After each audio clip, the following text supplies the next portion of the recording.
And hello guys, welcome to a new tutorial. It's Daniel, owner from Skamidan Skating School and Skate Shop in Waal am Rhein, Germany.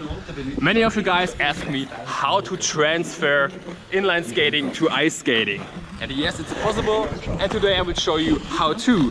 So this is the first video of the series, how to start ice skating. And let's go!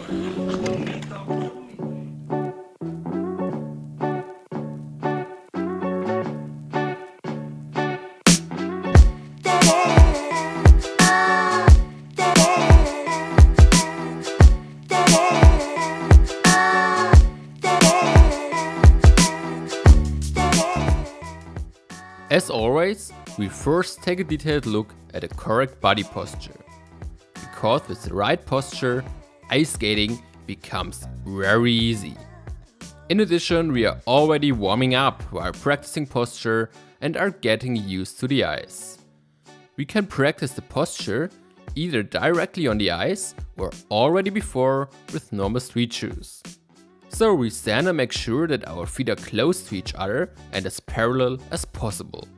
We put one foot forward so that the heel of the leading foot and the toes of the trailing foot are at approximately the same height. This gives us a greater stability and thus reduces the risk of fall over to back or front. Imagine someone pushing you from behind, then you would lunge forward and land in a similar foot position. In addition to the foot position, the general body posture is also very important.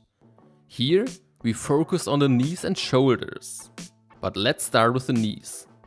As in any form of skating, it is extremely important to be deep and above all, right in your knees. In our personal courses inside, we often see that many beginners are stretching their buttocks too far back, as well as leaning their back too much to front. In order to prevent this wrong movement, we now pay attention to our lower legs. If we bend our knees properly, our lower legs are by no means stretched straight upwards. No, our lower legs are bent forwards so that we keep our knees right above our toes or even further in front. We simply bend our upper body slightly forward so that our shoulders, our leading knee and the toes of our leading foot form approximately a straight vertical line. If we then go deeper into our knees, we will push our knees further to front so that our upper leg moves to an almost horizontal position. Our back rather stays in the starting position, while our buttock always remain above our heels. Okay, that was a bit much theory to start with. But next we bend our knees as deep as we will be able to seesaw in this position. And this is the body posture which makes it able to skate safely. Lastly, we make sure that we keep our knees or legs bent at all times. We never fully stretch our legs. To practice the posture on ice skates, we either stand directly on the open ice or near wall so that we can hold onto it at first.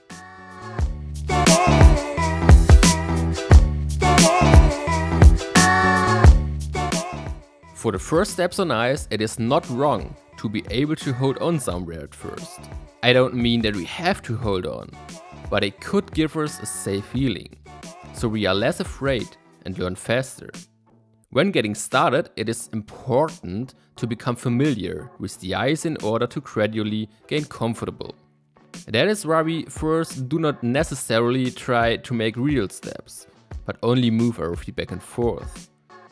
With our ice skates, we keep sliding back and forth, trying to bend a bit lower and to seesaw slightly. First, we try out different movements to familiarize ourselves with the first gliding on ice. As soon as we are ready and feel comfortable doing so, we start with the first real steps. This means that we are raising our feet from now on.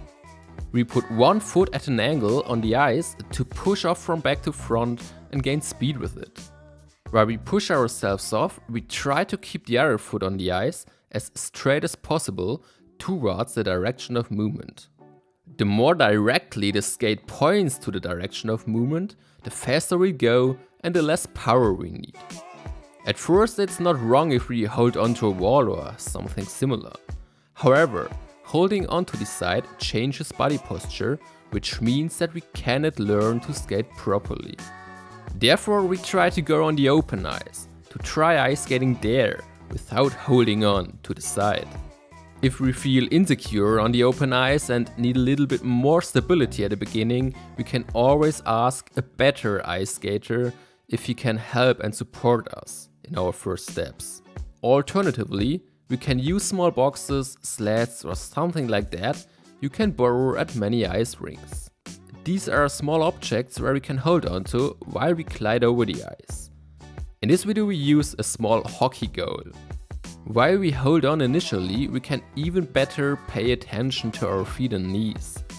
And as we can see, the knees are always bent forward so that they are right above our toes.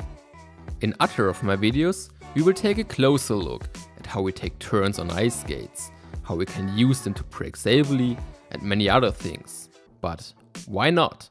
At this point we should already try to slow down and do our first turns. And here we see how ice skating should look in the end. Instead of making a re-movement, we always try to put the leading foot or skate straight to the direction of movement.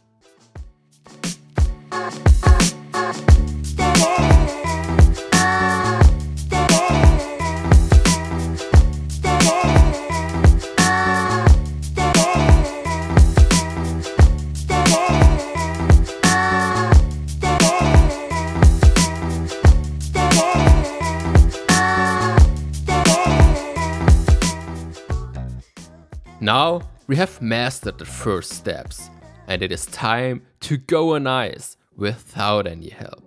We start with slow steps, remember the posture we just learned and gradually get a little faster.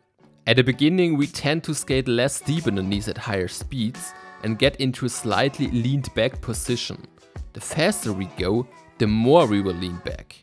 To prevent leaning back, it is initially helpful to put our both hands onto our leading knee.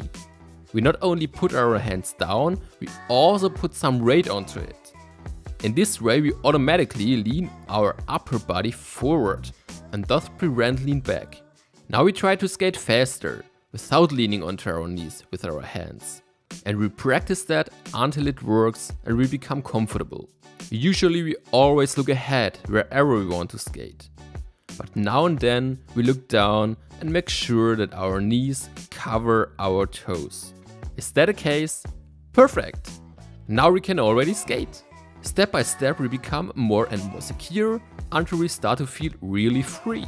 In the next steps we have to dedicate ourselves to turning, braking, falling and many other techniques.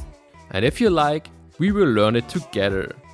Therefore, just watch the other videos of my video series called Ice Skating Basics.